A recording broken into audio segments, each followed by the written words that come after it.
Thick pine needles crunched beneath Alex's boots as he moved deeper into the untamed forest.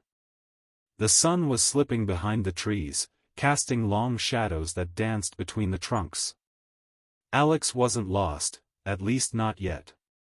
An amateur explorer by heart, he loved to wander off marked trails, drawn by curiosity and silence. But this time, the silence felt different. He spotted it just beyond a gnarled tree covered in moss, a door, standing upright in the middle of a small clearing. No frame. No walls. Just a lone, weathered wooden door, its peeling paint a sickly green, hinges rusted but intact. Alex froze. There was no path leading to it. No sign of tools or human construction. The ground around it was undisturbed. It shouldn't have been there. It couldn't have been there. He circled it cautiously. From behind, the door was the same, solid wood, worn and forgotten. No handle. Just an unnatural stillness clinging to the air. His breath clouded slightly, though the temperature hadn't dropped. Alex felt his hand twitch toward the doorknob. But something in his gut screamed not yet. He turned away and briskly hiked back, snapping occasional glances over his shoulder. By the time he reached the edge of the woods, the door was out of sight, but not out of mind. That night, in his small cabin nestled miles from the clearing, Alex sat by the fire, restless. Then he heard it. Knock. Soft. Distant. Again. Knock, knock, knock. He froze. The sound didn't come from the front door. It came from somewhere out in the trees, as if the forest had followed him home. Sleep came in short, restless fragments. By morning, his curiosity had warped into obsession. He packed light and returned to the spot, heart pounding with anticipation. The forest was still. No wind. No birdsong. He stepped into the clearing and stopped dead. The door was there, but now, it was slightly open. Not wide. Just enough to see a sliver of pure blackness beyond the frame. There were no footprints. No signs of anyone else. And yet, someone, or something, had opened it. Alex took a step forward. The door stood silently, cracked open just enough to hint at the void beyond. Alex stood frozen at the edge of the clearing. The space between the hinges beckoned like a whisper. No birds called. No wind rustled the trees. Time itself felt suspended. He approached slowly. The air grew colder with every step. From this close, the blackness beyond the crack looked wrong, not like shadow, but like a tear in the world. It swallowed the light completely. Alex reached out.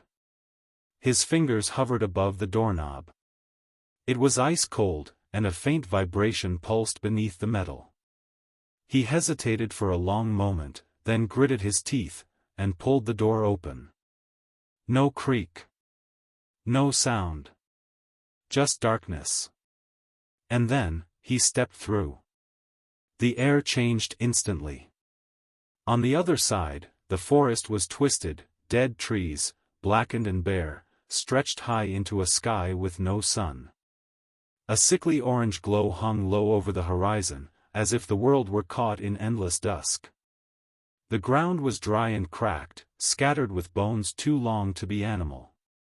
There were no sounds, except for the soft, continuous whispering. It came from everywhere and nowhere, like voices underwater. Alex stumbled forward, breath shallow. He didn't dare call out. The atmosphere pressed down on him, thick and unnatural. Something was watching him, he could feel it crawling across his skin like static. Then, from behind, a snap. Like a branch underfoot. He spun around. The door stood there, open, but moving away. Panic surged. Alex bolted. He leapt through the threshold just before the void swallowed it again. He landed back in the Real forest, gasping for breath. The birds were singing. The sun was back. But something was off. The woods felt darker. He ran home. That night, while washing his face, he glanced up, and froze. In the mirror, his reflection stood still a second too long. And then, it smiled. But he didn't. Alex couldn't sleep. Not since he stepped through the door. Not since he saw his reflection smile on its own.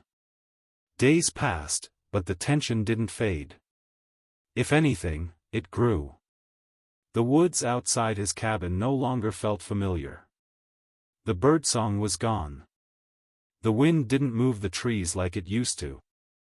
It was as if the forest was holding its breath. And inside the house, things were worse.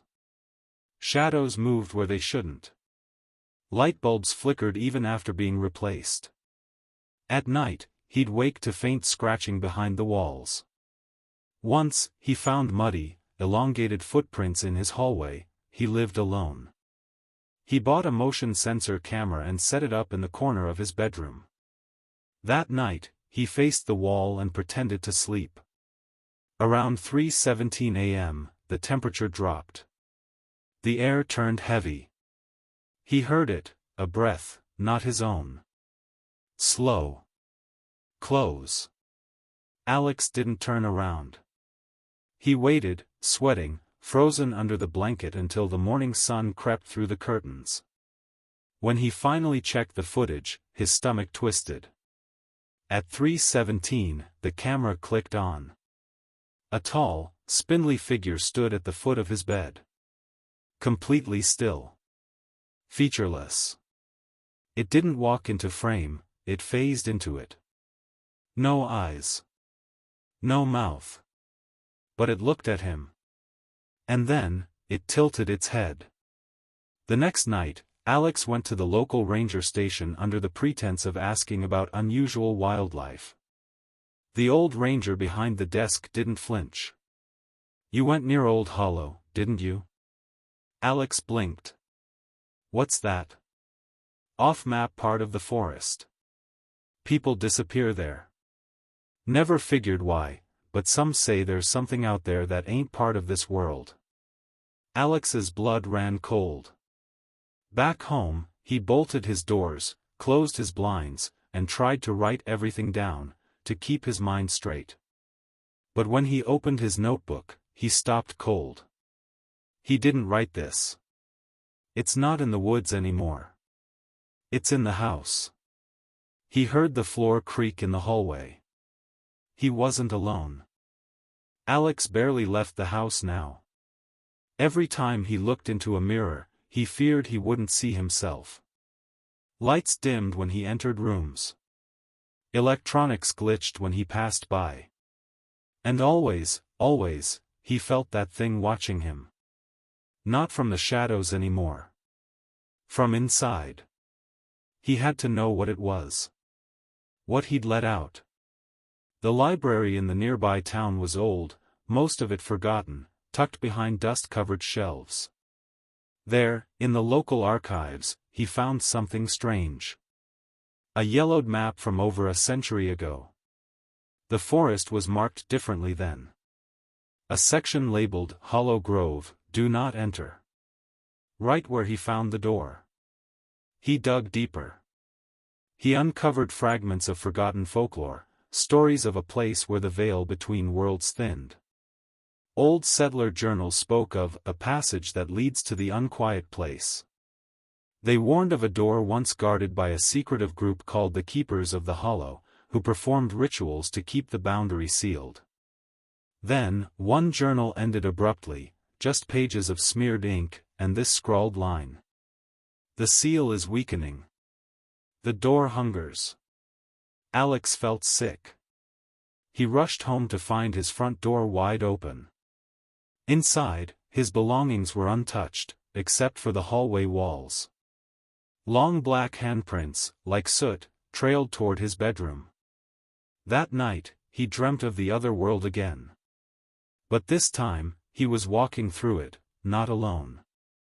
The shadow from before stood beside him. It whispered not with words, but with thoughts. Visions. He saw dozens of doors. Standing in the forest. Not just one. When Alex woke up, his window was open and cold air seeped in. He looked outside. His backyard, once empty, now held something impossible. A second door. Smaller. Older. Still shut. But not for long. Alex didn't sleep anymore. Every night, the door in his backyard seemed to inch open. First a crack. Then a sliver of black. Now, it stood wide enough for something to walk through. And something had. He'd stopped counting the handprints. They were everywhere now, walls, windows, ceiling. Sometimes, he'd find new ones while still cleaning the old. The thing wasn't just in his home. It was in his head. It spoke in feelings, dread, grief, guilt. It wanted him to understand. This wasn't just about curiosity or punishment. This was a breach. The world he saw beyond that door was never meant to touch his own. The door wasn't a path, it was a seal, a barrier to keep them out. And now, it was failing. In desperation, Alex visited a woman known for dealing in the occult. She didn't flinch when he told his story. "You opened what should never be opened," she said. "Those doors aren't doors. They're anchors. If more appear, the veil collapses." "Can I close it?" Alex asked. She shook her head. "No. You can't close it from here." That night, he returned to the forest. Backpack loaded. Camera rolling. He passed the original clearing, and saw them. 7 doors. Different shapes. Different sizes. Each humming softly. A low, unnatural frequency that rattled in his chest. He chose the one he'd first opened. Its crack of darkness welcomed him back like an old friend. He stepped through. The other world hadn't changed, twisted trees, red sky, bones beneath his feet. But now, he felt stronger presences. Dozens of them. Just out of sight. Watching. He walked until the air grew thick with pressure. Then he stopped, placed his camera on a rock, and faced the void. "This is my fault," he said. "I brought it back. So I'll keep it here." The last thing the camera recorded was Alex turning away, and the shadow rising behind him, taller than any tree. Back in our world, the doors began to vanish. One by one, they blinked out of existence. But in the silence that followed, on a cold wind brushing through the trees, a whisper echoed. The seal was never perfect. The door may be closed, but what came through never left.